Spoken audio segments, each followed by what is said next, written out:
Thanks so much. This is a very special occasion for me because I have two of my favorite people together. I've been having discussions with Robin Walker for quite a while, who is my history guru, shall we say, who has that famous book When We Ruled, which has so much in it and has been educating me about African history along the way. And then there's Joyce King, who I've known for many years. We won't say how many, Joyce, just to protect our secret. It's our black secret. But Dr. King is president and CEO of the Academy of Diaspora Literacy, and she's the Benjamin E. Mays Endowed Chair and Professor at Georgia State University. You might want to elaborate a little bit on that as we go down the road, Joyce, because you have other accomplishments and other things that you're doing. I kind of set this program up because you've been doing history, and history has to be taught, and in doing the history, kind of Robin has been teaching me and our audience. But I think we need a teacher, an educator to help us, because, the problem of the 21st century, our problem as a people, is that, we've been miseducated. As you know, we can go back to Carter G. Woodson, and he can tell us about back in the 20s, he told us about the miseducation of African people. And, I just want to throw in a little quote of my dad. He says, education is the medium by which a people are prepared for the creation of their own particular civilization and the advancement and glory of their own people. Now, if our curricula, etc., are being taught by others, shall we say, especially those others who have enslaved us and colonized us and brutalized us over time, then, basically we have no foundation for an independent, constructive life. And this is the problem, I think, that we face in the 21st century. This is the problem, that we face in trying to unite, come together to throw off, the impositions of colonialism, etc., is that we have not created an educational process, I would say anywhere, not in the Caribbean, not in Africa, and not in the United States of America, that is independent of the influence of colonial masters, if you will, and the whole European perspective, which is a caricature of what really history ought to be, because certainly, history didn't start with the Greeks. Robin and I have been through this.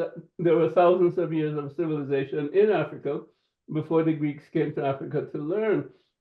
So neither did education, start in Europe. And I contend also that the educational process of Europeans is largely about memorizing information. And it's not really about what education means. And, I don't want to monopolize the time, but I don't want to kind of set the stage. Education comes from exducere in terms of the Latin, leading out of. What are you leading out of? Well, what you're leading out of is the essence of what it means to be a human being. And that's what the purpose of education is supposed to be, as opposed to stuffing people with facts which are factoids, which may be right, which may be wrong, which change over time.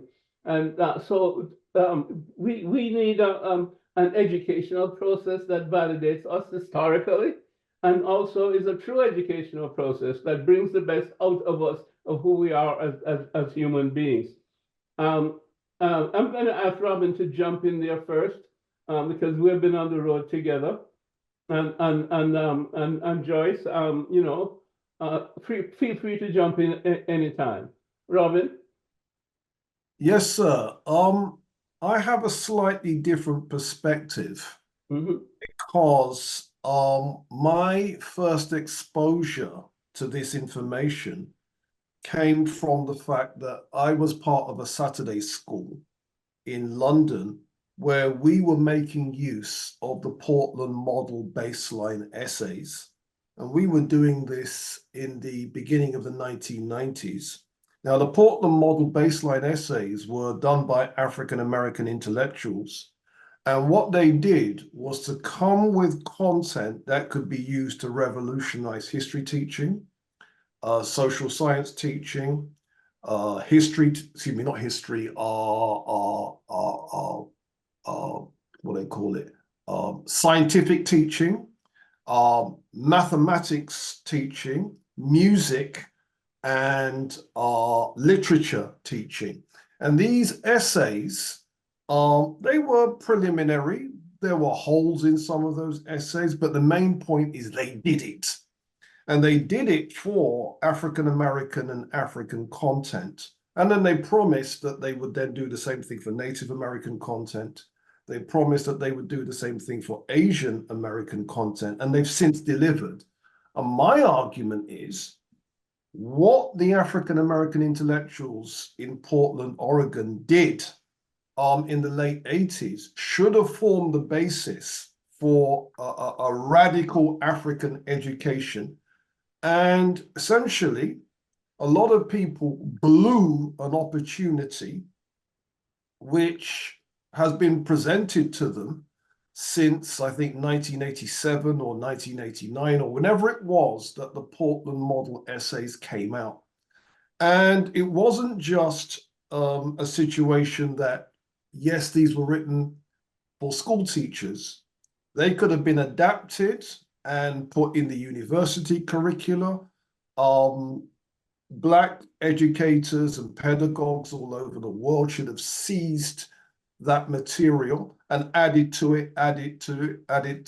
Because what could have happened is that could have been the basis of a radical Black education back then. I'm out. Okay, Joyce, you edited the book Black Education, a little bit of a Bible, shall we say. But it was about transformative research and an action agenda for the new century relative to education for not just African Americans, but really Africans. So can you jump in on that for us? Well, yes. Thank you very much.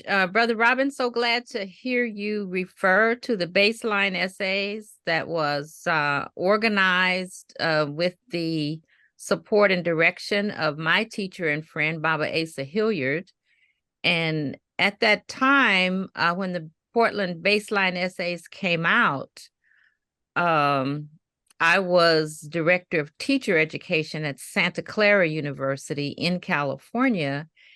And I was just, I think, beginning my service on the Curriculum Commission for the state of California, which is a state board of education commission that organizes the adoption of textbooks for California schools. And at that time, we were also confronting the inevitable backlash when something like the Portland baseline essays comes out, then there is a backlash. So in the 80s and early 90s, there was a huge conflict over curriculum content in New York. And this was under the heading of the curriculum of inclusion.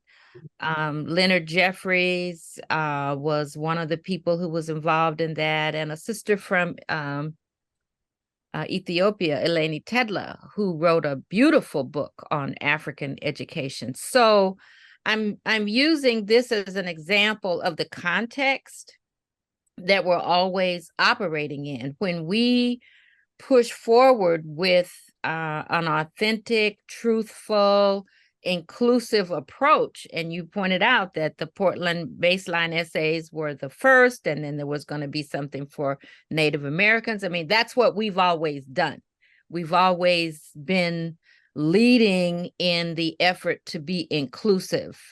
So then you get the horrendous attack on the Nile Valley scholars, personal attacks to really I mean, Leonard Jeffries had to have security protection for years for his involvement in these controversies. But anyway, I was on the commission, and I want to pick up on what you said to emphasize the importance of perspective, because what the baseline essays brought us, which the Black intellectual tradition has always brought, is a perspective, our standpoint, how we look at the world. And that perspective is what was denied by the people who wanted to say, oh, they said things like we were just, one of the scholars said we were embracing filial pietism, admiration for ancestors, fake admiration for ancestors on foreign lands. I mean, all kinds of justifications to deny the truthfulness of what we were bringing. So I got into the fray because I was serving on the commission. And the perspective that was presented in the social studies textbooks at that time was flawed. Yes, there was more information about Black people and other minoritized groups, but the perspective was flawed. So those textbooks presented a view of the United States as a nation of immigrants. The Portland baseline essays did as Baba Asa always said, we do not start our story with slavery. We go back to foundation principles. And so the Saturday schools, the ethnic studies, Black studies, all of those initiatives came out of the need to consistently resist assimilationist education that would not prepare us to be ourselves, to know our own heritage, and to lead toward what the United States and other quote unquote democracies claim to represent. So I just want to celebrate that you were involved in a Saturday school. And here in the United States, we've had not only Saturday schools, but Black independent schools. And I read recently about a midnight school that I didn't even know about from enslavement days. So we're part of that tradition. And it's not new, but I'll just end my point right now to say that right now in the United States, and in states like Georgia, Florida, and some others that I could name, we have laws that have been passed that are terrifying teachers and telling educators what words they can actually say in the classroom. And along those lines, I need to offer a disclaimer. Because I work for the state of Georgia, I have to say that I'm speaking as an individual, not as a representative of the university or the state of Georgia. And that's the legal advice I've received from the university's lawyers. So I wrote a paper recently and the title was All Necks Are on the Line. Joyce, it's good you brought that up in terms of what was happening in New York, because I was a part of that with Adelaide Sanford. As you know, G2 Wilsey, who was a strong brother there in Brooklyn in terms of community education and right. in the communities to be able to influence curriculum. And the teachers union was one of our biggest opponents. Mm-hmm. And really knocked everything out of the ballpark. So community education was never able to take off because of the strength of the teachers union in New York. And as you know, that deals also with voting, because they have a big block and they can vote somebody in or vote somebody out. So we lost that round. And as you mentioned now, we're like round 10, and it looks like we're losing round 10 and the end of the fight in terms of DeSantis and Florida. And as you're saying, other states are following them. There's diversity, equity, and inclusion is going out the window for this, I don't know, right-wing, shall we say, effort of, I would just be outright and say white supremacy, to deny anybody else, their humanity, whether it's Native Americans or African Americans or others. And this is extremely dangerous. And we don't know what's going to happen, obviously, with the next election. But whatever happens, we as a people have to do something for ourselves, realizing the danger of the situation. And that it is something that has gone on for a long time. I mentioned at the top, Carter G. Woodson talking about miseducation back in the 20s. My dad was talking about it. I think there are so many people that have talked about that over the years and attempted to do just what you've talked about, Robin, and what you've talked about, Joyce. But here we are now, where the extremists, shall we say, on the right have been gaining ground. And I don't think we have gained ground. We have pockets, and Joyce, we need to go back to those pockets that you've mentioned, because those pockets that are out there, somehow we need to bring them together and do something together. And Robin, I want to pass it back to you at this point, because clearly you're a historian, but you have an educational project, called The Black Secret. Why don't you go into that a little bit, and then Joyce, why don't you follow up on that? Mm-hmm.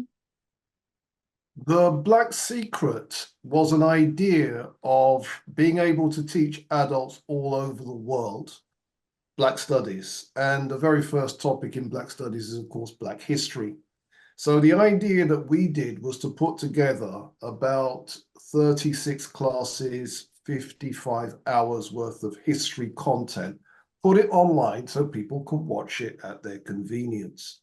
But we want to go further than just the history. We want to go after all of the subjects, exactly the way the baseline people did it.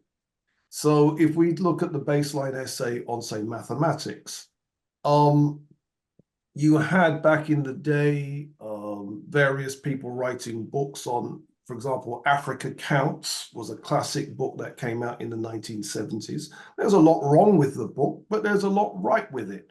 And then you had Professor Ivan van Sertima's Blacks in Science 1983, which added to the game.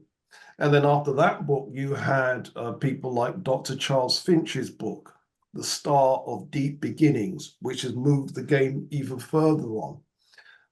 There was a scholar from West Africa called Abdul Karim Bangura, who wrote a book called African Mathematics. Me and one of my colleagues, John Matthews, we wrote a book called African Mathematics. And so what we did was to collect all that development and turn that. So if people who want to teach STEM subjects, we've now put that in book form where we've updated what the earlier writers have done. Now, our work is far from definitive, far from the final word, but we've got what we have. People who know more about it than us can add to what we've got and move the game forward. And what I'm suggesting is certainly the Black Secret will do this in the future, but we invite as many of our scholars to do this so that where we do have total control over the education system, because we should have had total control in African countries, we should have had total control in Caribbean countries. I'm not naive. I know that the forces of neo-colonialism, I'm not naive. But the main point is, if the material is in book form, if the material is available, if we don't make use of it, that's our fault. If the books don't exist, you could say the material doesn't exist. Our job as scholars and educators and so on is to make the literature exist. Once it exists, the next stage now is to get it into institution after institution and after institution. See, so let me just make one final point. I'm aware that African Americans are losing at this point because of the far right-wing backlash. But what you all have done already has been so powerful. I'm in London. I'm aware of what you all did with the baseline essays. I'm running with it. And there'll be people doing what I'm doing in all the other countries, taking the baton and running with that baton. So the more of us doing it, the more unstoppable this education revolution becomes. George, can you say something about some of the stuff you're doing? Particularly, I know that you're involved with Brazil. You know, I know that as you talked about, there's some pockets of there's homeschooling. Was it Thaisa Snowden, I think her name is, that I've talked to her a couple of times. Yes, yes. Platform. And you So mentioned other things. I wanna kind of push back a little bit on the idea that we're losing. We are on the ropes, but we're not losing. We got the rope for those coming. Well, I want to make 3 points. I want to say something about Brazil. I want to say something about Africa, and I want to say something about bottom-up community approaches here. So let me start with the last point. Robin mentioned supplementary schools. You just mentioned homeschooling. There are a lot of spaces where we are in charge, controlling the education, using the material that we value and produce. One of our limitations is we're not connected across these different spaces. Robin, I would also point out Tony Warner's work in London, Black History Walks, which we know about here. This is a program with, film and walking tours, and he's got books out. So we need to do a better job representing the Black Secret and all of these initiatives, someplace central where people can go to see, well, here's a model, here's something that I might want to use.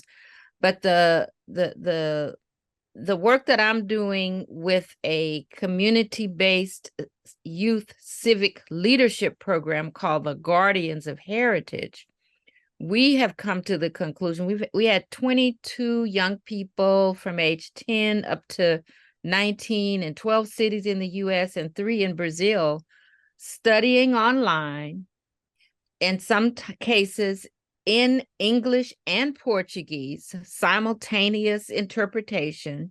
And the children, along with parents and elders, were learning technology tools and learning to produce educational material. So they have a podcast series. It's called Guardians of Heritage Talking Drum. They have produced mobile apps that are directed toward collective community problem solving. And we've done this as a prototype of an approach for education that includes all levels, the parents, the children, the elders, graduate students, and researchers. So that's a program model that we have. One of the conclusions that we've come to is that there's a lot of material out there. Online, you can find many, many examples of content. What we don't have is a standard that says, this is the criterion that we are applying to determine whether or not this resource actually meets our needs. So that's something that we're actually working on. We're training young people as researchers, not only to produce educational material, but also to educate educators and parents. So that's a space to work in, which is why I'm saying we're on the ropes, we're not losing. There are examples of films that have been produced. There are 2 films just come out. Runoko Rashidi's legacy film that can be rented now. Let me get the title of it so I can speak specifically. Runoko's film is Global Assignment, The Life and Times of Dr. Runoko Rashidi. That film is available. Tony Browder produced it with support from a community organization, a BEN, a Black Education Network. So people are coming together to do good production, not just books, but also other resources. The other film that's just come out is Kemet Shockley's film, Cultural War, focused on Black youth. It's available on YouTube and Tubi. It's about the whole education question that we're talking about. I'm in it. Tony Browder's in it. Some other leading folks. So we're on the ropes. We're not losing. I want to say just two other points about Brazil and Africa. I've been collaborating with brothers and sisters in Brazil for more than 25 years. When I was teaching at Stanford, I was on the faculty at Stanford University in the late 70s. I had a student from Brazil who had worked with Paulo Freire. She introduced me to her husband, who was a doctoral student, who came to me and said, there's a Black woman in Brazil that I want you to know. And this was before internet. We spent a couple of years writing letters to each other. And her name is Petronília Gonçalves e Silva. She's a leading educator in the Black movement in Brazil, and she helped to write the law that was put into place to require the teaching of African and Afro-Brazilian culture. So we started working together more than 25 years ago. When I went to Brazil to do some work with her in the early 90s, I was doing a workshop with parents. And I'm speaking English, somebody's translating. One of the mothers asked me, why didn't we resist? So get this picture. Here I am telling them about Zumbi and Palmares that they did not know about. But I just came back from Brazil in November. I'm at a school and the children are doing coloring pages of Zumbi's wife, Dandara. So in that time period, even with the military, Bolsonaro, and all kind of, right-wing retrograde politics, the educators and the community has been able to keep their history and to pass it on. So we don't want to perpetuate this idea that we've lost. We're fighting, as we always have, fighting back. Now, the last thing I want to say is about Africa. Just by chance, someone sent me a copy of the McKinsey report talking about African development and education and the whole scene of, sort of what's happening in Africa. And so there's a narrative of Africa that has escaped our attention, but other people are paying attention, right? So they say that by 2050, about 25% of the world's population will be from the continent. And they're talking about how is this youthful population of Africa going to contribute to the development of this powerhouse that's coming along? Well, guess what? Some people are already in front of that. They've got scholarships. They're educating young Africans. A company, I don't want to promote the name of the company, but they're training 100,000 software engineers in online courses, short courses like The Secret, but we have no idea what is the perspective of that education that they're getting. And so just like the baseline essays came about, we need some research. We need to get in front of what's happening because some people are capturing our young people's minds and taking them someplace where they don't need to go. You're 100% right there. And the whole battle, if you will, is a battle for the capture of the mind. And as you know, our minds have been captured and distorted.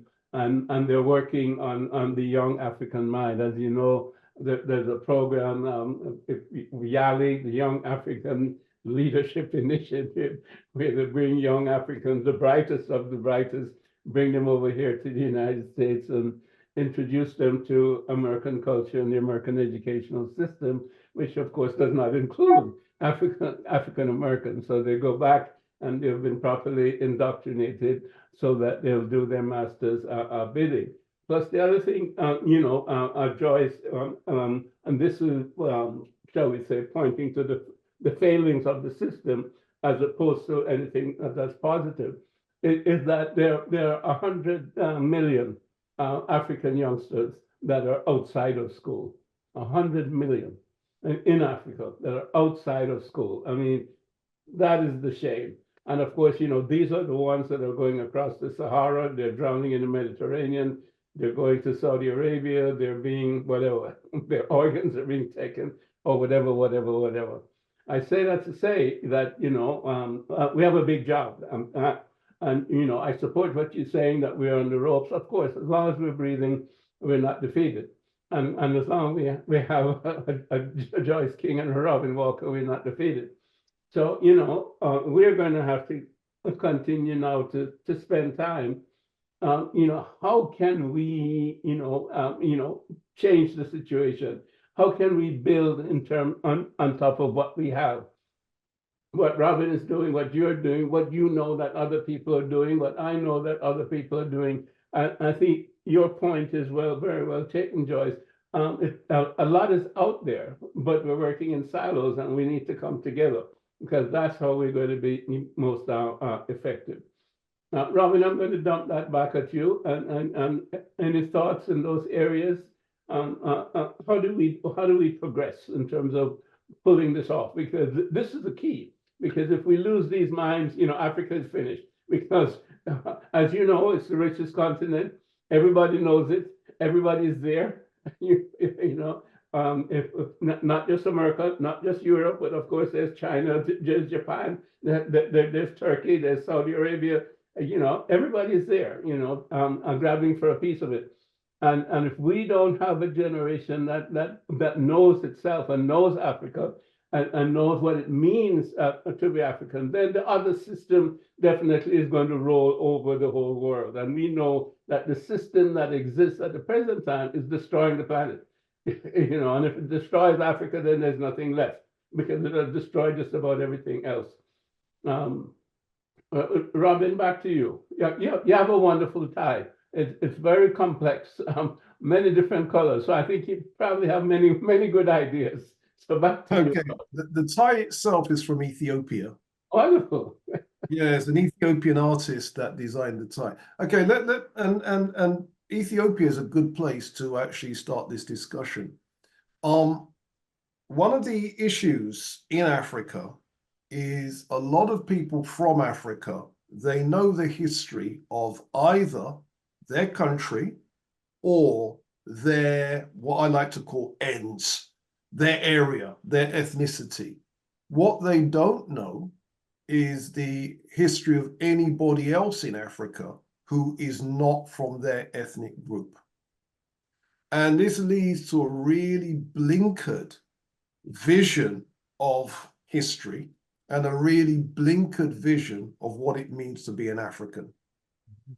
And so it's very, very important that someone needs to produce a Pan-African literature that embodies as many of the different regional histories of Africa in such a way that we can all get pride out of it and include the African-American stuff and include Palmares and include the Mexican president who abolished slavery. You know, there's an African Native American president, and include the Maroon fight back in Jamaica, and include the Maroon fight back in Guyana, and include, so all of this is seen as one story, one struggle. And if we can do that, it becomes something that can be produced all and given out all over the world. And that's something that needs to happen for African countries. Moreover, a lot of African countries see STEM as important, but history is unimportant. And that's another issue that needs to be challenged. Now, in recent years, the amount of new developments in African history are staggering. The amount of new things that we didn't know are staggering, but most people don't know about any of these new things. You know, the discovery of the second oldest boat in the world in Nigeria, 6,500 BC. Most people don't know anything about that. Do you see? And these are the kinds of things that would then you would then use to make up this kind of Pan-African thing. certainly, I believe this is the way that we move this forward. And if we can get a Pan-African literature that does the same thing, a Pan-African science textbooks that do the same thing, Pan-African maths books that do the same thing. In other words, where the Portland people started it, we need to complete it so that there is, if you like, a counter literature out there. And then once you've got things in African countries, you just need to get them into the 4 main languages. So a lot of what goes on in Africa, if you can get it into English, if you can get it in French, if you can get it into Portuguese, and if you can get it into Arabic, you can get it to across Africa. And then after that, the Afrocentric radicals can then put these things into the local languages. And when we've done that, the revolution's complete. I'm not sure that the struggle ever ends. That's always I'll be struggling. But you know, conceptually, what you're talking about is spot on. A couple of things. You know, clearly, you know, Pan-Africanism is the way to go, and I think you know Joyce knows that. Joyce has been a Pan-Africanist forever. Probably in the womb. It shows the Pan-Africans came out. Well, I will say that I had a Jamaican babysitter, and that contributed to my early orientation as a Pan-Africanist. There you go. And She called me Jice. Jice, yeah, man, hey, Jice. Yeah, no question that Pan-Africanism is the great way to go. There also has to be the proper understanding of Pan-Africanism, which is almost like a thing in itself. But to agree a little bit, Robin, and also, you know, I want Joyce to jump in. I see this as almost two different things, if you will, meaning that we have to capture the minds of the young people as well as educating the minds of the older ones. So what I hear you talking about really is, shall we say, two different books, you know, one for teenagers and lower ages, and one is a scholarly thing to bring everybody up to date because you have so much new information. And my thinking is that we would need to go forward with the one that is going to be useful for the young minds at the present time, because those are the ones that we really have to capture for us to have a future, because they're going to be the future leaders in 10 years or less. You know, and they need to have a basis. And, you know, I'm glad you brought up the whole concept of revolution, because it's really a knowledge-based revolution. And I think that's why so many revolutions, you know, on our side have not been successful, because the proletariat, shall we say, have not been educated. So you have a cadre, which have come from the bourgeoisie or higher up, are leading a revolution, but then they get into power, and then they get seduced by power, and then the revolution falls apart because the masses of people are not educated as to what it is the revolution is all about. And I think, you know, people like Che Guevara, blah, blah, blah, you know, they understood that type of thing, and he was in the process of trying to educate the masses. This is what we need to do in that sense. And, you know, I'm 100% behind that. And clearly, you know, okay, it can be produced, it has to be produced. Joyce, how do we spread that among our people? How do we make that something that those of us in the United States, those of us in the Caribbean, in Brazil, or in Africa, you know, we can relate to that, shall we say, or can have it at their disposal if they so desire? Well, I think I'm going to quote Mao Zedong and say something like, let 1,000 flowers bloom, or pull from both ends toward the middle, because I have always emphasized the community. I'm for the village. So if there's a space where we can create learning opportunities that are communal, it doesn't mean that we're not doing the scholarship, but to have young people with older people and educators together, I have witnessed how that works. In our program, the Guardians of Heritage, we have an online space where the children go and look at videos, they have readings, they have assignments. And one of the parents in our group said, yeah, when it's time for the Google Classroom, the whole family breaks out the popcorn and we sit down and watch everything together. That's all ages sitting down together. So that's not foreign to us. That's what we've always done, whether it's the front porch or church. These are the ways in which we learn, model, and educate. So I would say producing the books, producing the films, the media and technology has got to be at the forefront because that's where the young people are, but also enabling the young people to use those resources to produce materials to educate their peers. That's what we're doing. So we have young people reading scholarship, they're reading Tony Browder and translating that into something, whether it's an app or a podcast, translating that into something that's more broadly accessible. So we have to do all of that at the same time, not one before the other. And I always say to my students, we don't all have to do the same thing. So some people may be working on this over here. Some people may be collaborating with Robin on those other elements of the secret that he's going to be developing. But we've got to understand that it's all necks are on the line and we've got to be all in this together. I think that's 100% correct.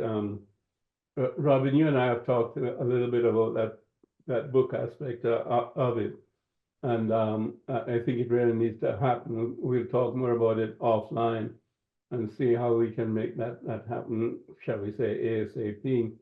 And Robin's point about the languages is fundamental. We've got to be operating in more than one language because I know I can bring French to the table. We produce something. I have a colleague, several colleagues actually, who would be willing to translate into French. Mm-hmm. It would be a big step. I don't know the Arabic, but I'm sure we can find those, whether we do it in Arabic or Swahili. I don't know which might be more important in terms of where Africa is going at the present time. But certainly, I do believe that English and French should be, certainly right up front. I'm not sure. Well, a Portuguese, more for Brazil than for the Portuguese in Africa because their presence is not that dominant anymore. But certainly Brazil is a huge country.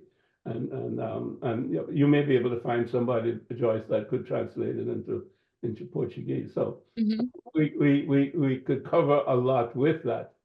So Robin, I say that's one of the things we should talk about offline and develop a strategy or a plan, shall we say, to move that forward.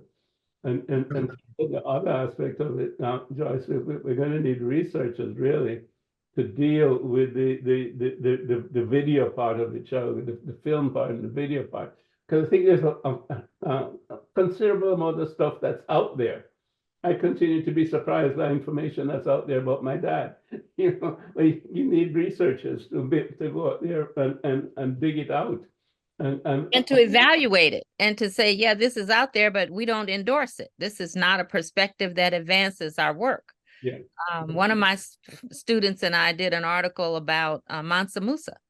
Mm-hmm. Oh my God, there's so much material on Mansa Musa online, but it is not helping us in terms of the perspective that's presented. And so we did an article critiquing a selection of video materials about Mansa Musa, how Mansa Musa was represented in textbooks, and we used Greg Carr's Africana Studies framework to evaluate that material in order to bring forward the notion that, hey, we're not just looking for anything. We're looking for the quality of learning that will advance our interests. And so that's the attitude that we need to take, not just because there's people of color in there, but what is being said. That was my experience on the Curriculum Commission. The new textbooks were colorful. As one of the teachers said, they got people of color jumping off the pages, but the concepts were flawed. The concepts were dangerous to us. And so we have to develop some sophistication in terms of evaluating what's so ubiquitous online, TikTok, all of this. We're flooded and even distracted with all of this beautiful pictures, but what is it telling us? What ideas is it leaving with us? I think that's 100% right, Joyce, because, now with social media, everything is out there. But you look at it, so much of it is silly and misinformation, and the interpretation is flawed. And you know that the people who are talking about it don't have any understanding of where it's coming from or what it really means. And just what you say, what does it mean to us in terms of our assimilating it or critiquing it? We can call it propaganda. I mean, we just have to name it for what it is, and it's serving a function. And so our leadership responsibility is to use our knowledge critically and, hold up that which does do the work that we want done and offer a sound criticism of what is not good for us. Again, that points to, bringing scholars together at this level that we're talking about. It's not just a matter of, as we've been talking about, producing a certain amount of material, but we need to bring our scholars together in a platform or on a platform, whatever you want to say, of working together, which, number one, it extends our reach, because we can get scholars not only from the US, but from the Caribbean as well as from Africa. So, and we learn from each other. I just want to give you one example of how important this point is that you're making. Dr. Gonçalves y Silva and I were in Egypt with Molefi Asante on tour. And we were sitting in a hotel, and we noticed an advertisement for another tour to go to a temple. And it was the Temple of Dandara. And so Dr. Isilva said, Dandara, that was Zumbi's wife's name. wow. Really? So we made a couple of calls, and she was right, but I never would have known that. But because we were together, she could bring her perspective, I could bring mine, and we left with new knowledge that we wouldn't have had just working in isolation. Yeah, a great point. And you mentioned what you know about African history being taught in London, or in England, I should say. Apart from Robin, and Robin knowing what was going on in Portland, so he knew some of our story here. We know some of his story there. So we do need the Pan-African perspective at all levels in terms of scholarship, as well as the communities that we're going to be dealing with, and therefore bringing them together.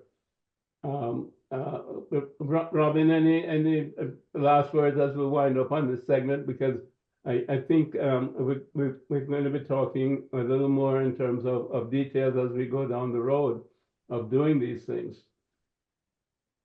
Yeah, I think we need to do more of these types of discussions on specifically how we take the ideas and concepts and then put them in systems and structures that as many people can access them. And then that's the way that we change the education of the next generation. So I thought today was really, really productive, really constructive. And we need to have more from theory into practice type of thing. Okay, well, Joyce, I hope you're going to be with us for a little longer haul down the road. But I know that you're going to be going back to sort of full-time duties, but I hope you'll have enough time for us in one way or the other. We'll work around your schedules, et cetera, et cetera. May I close out by offering a couple of readings that I would recommend for our listeners? Wonderful.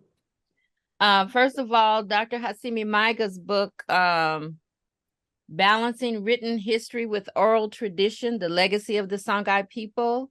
What Robin was asking for in terms of a Pan-African history is in here, looking at those empires, all the different groups that were a part of that history. And this is a book in English and in French. I'd also like to refer to Wade Noble's new book, From Black Psychology to the Science of Being, SKH, which is educational for all of us. And Dr. Vera Nobles has a children's book. We don't want to leave off the children. And her book is Dzongbe, the Spirit Dog, Seeing My Way in the World. It's a wonderful opening to what I mentioned about perspective. And our beloved Dr. Sanford, From Enslavement to Belovedness, For the Dignity of My People. That's her memoir. And my most recent book is We Be Loving Black Children, Learning to Be Literate about the Black diaspora, about the African diaspora. And this is a little thin book written for parents and educators, and the authors are teachers describing how they do this Pan-African education that we're talking about. So we have a lot to draw on and to use in the activities that we're talking about. And I've enjoyed the conversation today, and thank you very much for inviting me. I think next time we're going to have that in the chat so that everybody can have a chance to write those things down, et cetera, et cetera. But, this has been wonderful, and I think it's the beginning of a good journey where we're going to be able to make an impact on educating ourselves about our history, about who we are, and how we go forward from here. So thanks, everybody. Thank you, Robin, for being here. Thank you, Joyce. It's good to see you again and exchange ideas, etc. Look Good forward. to see you both. Ciao, Robin. Take care. Bye-bye. Bye-bye. Good.